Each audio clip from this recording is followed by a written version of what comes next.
The wind makes everything more difficult. At least it's not blowing 40. Oh, there's a fish waiting for me down there.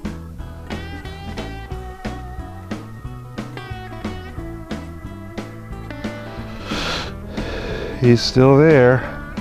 I got about 10 feet to go. 7, 6, 5. He's not acting interested yet. I'm 2 feet above him. Now I'm right there. Oh, there's another one below him. Need to get one to come up and make him jealous. Oh, he's coming now. He wants it.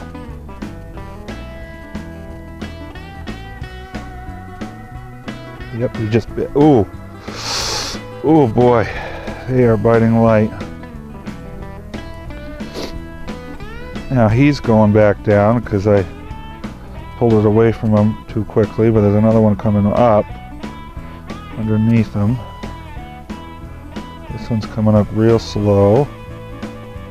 Oh, now another one's speeding up past him. But this one is not big. This is so much fun watching on the Vexillor.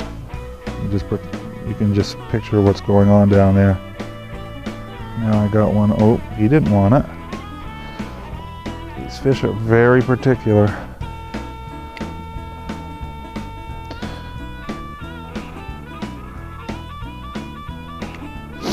You gotta wait.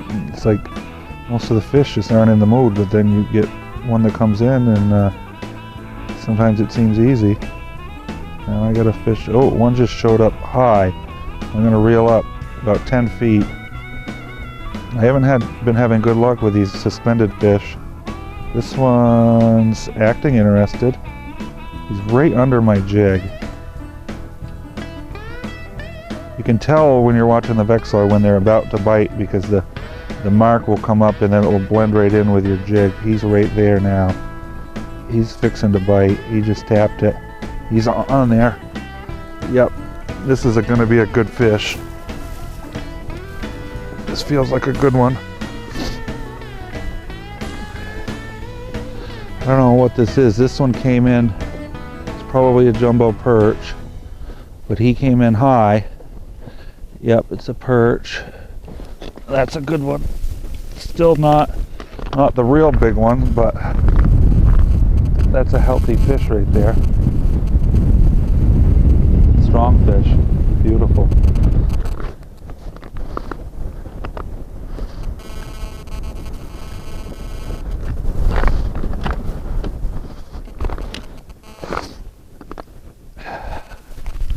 Well, this is fun. Did you put the maggots on? Oh, you started catching them.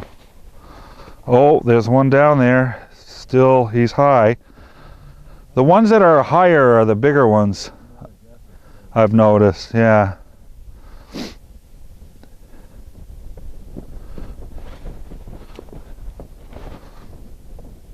He's there. Oh, yep, he's going to throttle it. He's on it right now. Oh, boy. I just pulled it right out of his mouth. I didn't prick him though. Sometimes, oh, yep, see? If you mess up, now he's going back down. I messed that one up.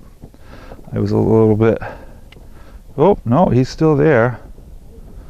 Okay, now he's going to bite it. There he is, there he is. So I'm not, this is a good one too. What I'm doing is when I see they're coming in, I'm almost dead sticking it. I'm just barely moving the jig. If you move it too much, this is a nice one. That's the biggest one I've caught so far today.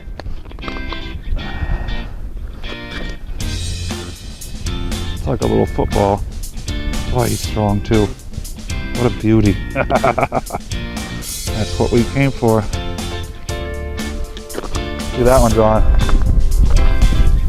Strong one.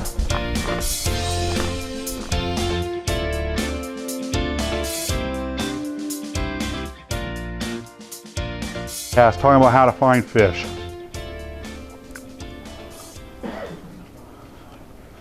course, this all depends on what you're looking for. My suggestion to someone that's just getting into pan fishing, start with perch. Like I said, perch are going to be easier to catch. And I use the term easier. I use that lightly because they're not always easy. But generally speaking, you'll have a better time, easier time finding the perch. And that's how I started. I started with perch, and it'll help you get some confidence. 90% of fishing success is mental. You've got to be confident, and starting with perch is a good way to get there. So if I'm going to a lake, we're very fortunate here in Central Vermont. We have a lot of opportunity to fish. A lot. I was just telling someone before we started here that I think I counted the other day. I've been to 27 different spots. How many is there in the state? I mean, we've got to have 200. I don't know, but there's a lot. There's plenty of opportunity, and perch are present in just about every lake you go to. So if I'm going to a lake and I want to find perch, I'm going to look. Where am I going to look? Weeds. In the weeds. I'm going to look in the basin, in the deep water. The perch are schooling fish, and let's just say, well, I'll use Berlin Pond for an example, but a lot of the lakes we have are similar to this. They're like a bowl, kind of like what we have here. They drop close to shore, they drop down, and they got a basin, big flat bottom, 30 feet, 40 feet, 50, 60. Go to the deep water, and you'll find the big perch, the schools of perch. Now the weeds, you will find perch in the weeds, but they're going to be roamers. You're not going to typically, now again, there's exceptions to everything I say. There's places on Champlain and some of the bays where you'll go in 3 feet of water and haul perch all day, but most of the time you're going to get them in the deep water. If you find them in the weeds, it's going to be roaming. You're not going to be pulling them out one after another. So go to the deep water, you drill. If you don't have a flasher, drop to the bottom, reel up a couple cranks.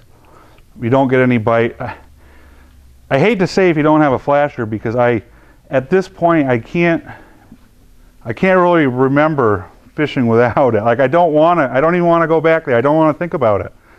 So let's just say you got a flasher. You drop it down, there's nothing. Keep drilling, keep moving, move around that basin. Now you said structure. Anytime, and that's a good answer, because if you can find something that's different. How many people have smartphones? A lot of you? I mean, pretty much they're pretty common. Have you heard of Navionics? Has anybody heard of it? Navionics is an app. It costs $10. It's probably the number 2 besides the flasher, biggest game changer for me. Let's see if I can bring it up here. What it is it costs $10, and then you'll have it, little icon here. You click on it, and it's lake maps with contours. This one is Carmi. You zoom in, and you can see 1 foot increments.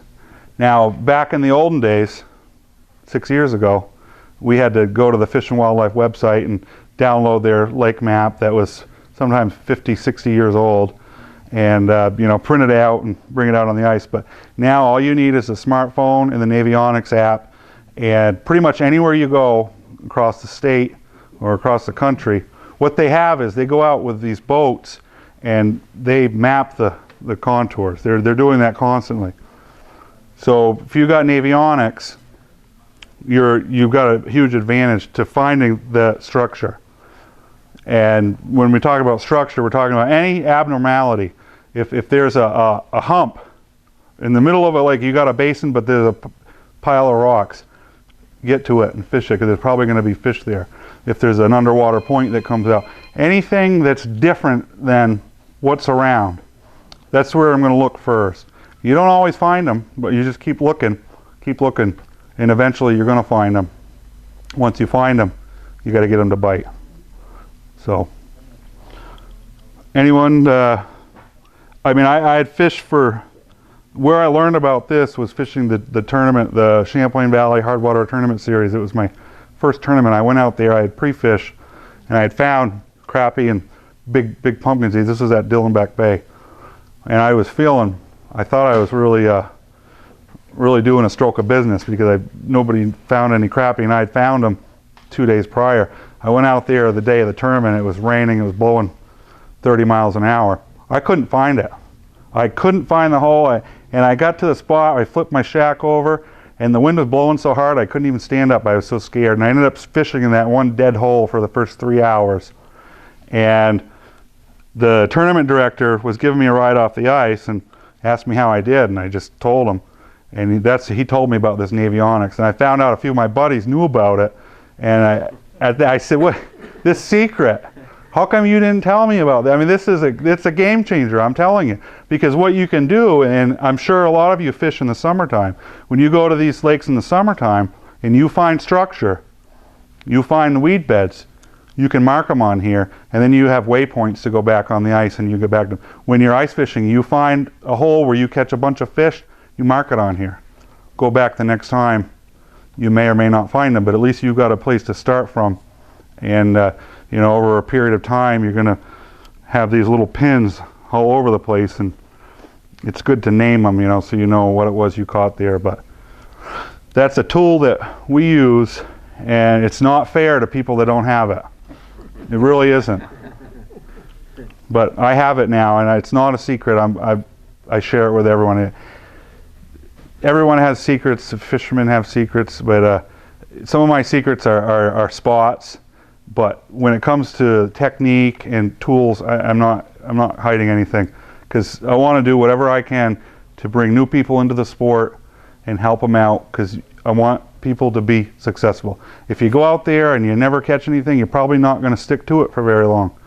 But you go out there and you start getting a little success, start catching a few fish, start building, and you know, you start building in your memory bank different places where you can catch them. Before you know it, you'll be able to go out on any given day and catch fish. And when I'm talking catching fish, I'm talking 50, 100, 200 fish in a day. I mean, that's not uncommon at all. And I'm not saying that to brag. And all of this stuff, it doesn't have anything to do, really, I don't take any credit for anything I do. It's really a result of all the tools that, you know, have been introduced to me that I'm able to use. So perch, that's perch. Look in the deep water. If I'm looking for bluegills, I'll put crappie right in there, because if you find the bluegills, the crappie are going to be near them. And what I would do, and this goes to what you said, is I would start by looking. Not to say that you're not going to find them in the basin suspended, but you have a limited amount of time when you're searching. If you start in the weed beds, what you've done is narrowed down an area. Now this app will show you where there's weed beds. It doesn't show all of them. I mean, and if you're used to fishing a place in the summer, you're going to know where they are. But typically, it's close to shore. You know, if you have a bay, a shallow bay, that's where your weeds are going to be. So start looking there. And for bluegill and crappie, I'm talking 8 feet of water, 10 feet, 6, somewhere in that range. Sometimes you'll find them at 14, but usually the weeds are going to die off around 10 to 12 feet. So those, you know, anywhere from 4 to 5 feet, 10 to 12 is the range that you want to be looking. Get in there in the weeds, and then going back to what I said earlier about the highways. Don't just go in and drill 2 holes and not catch a fish and think there's nothing there. Drill, drill, drill. And what we do a lot of times is, you know, there's a team of us, you know, 2 or 3 buddies, and we'll pull up to an area. We all have augers, and first thing we do is we drill a grid pattern. We might drill 30 holes to start with, and then we settle down. When you first drill the holes, you're moving a lot of fish around. Not as much as a lot of people say. I will say that, because I've watched on the camera, I've had fish, I've been working a fish, and I watched a guy drill a hole 10 feet away from me, and it doesn't faze him. So But if you drill right on top of them, they're probably going to move. So you drill your grid and then you start fishing, and you check every hole and move through.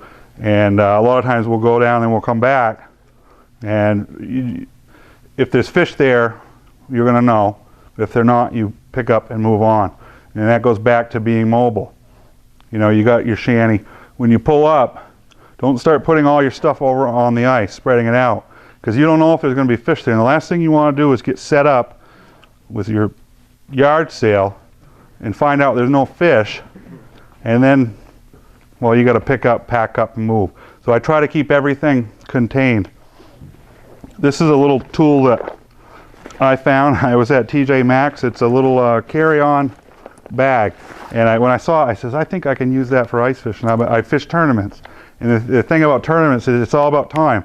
Everything's got to be quick. You've got to have everything organized. So this little bag has everything I need other than my rod and my flasher. I have my plastics in here. We'll talk about plastics in a few minutes, but these are my plastics, Mackie plastics, every different shape, color, they're all there. I have them organized by style, not by color. Some people will put them by color, but that's not how I do it. I got that. I got my jig boxes in here. I got 3 of them. But everything is contained. I know where it is. After I use something, I'm not throwing it on the ice, I'm putting it back. Because like I said, I don't know if I'm going to find fish. Typically, you don't. Typically, you've got to work for it. If you go and start the morning and you land on fish, well, you have done a stroke of business, because that's not usually the way it works. Usually, you're going to have to keep moving.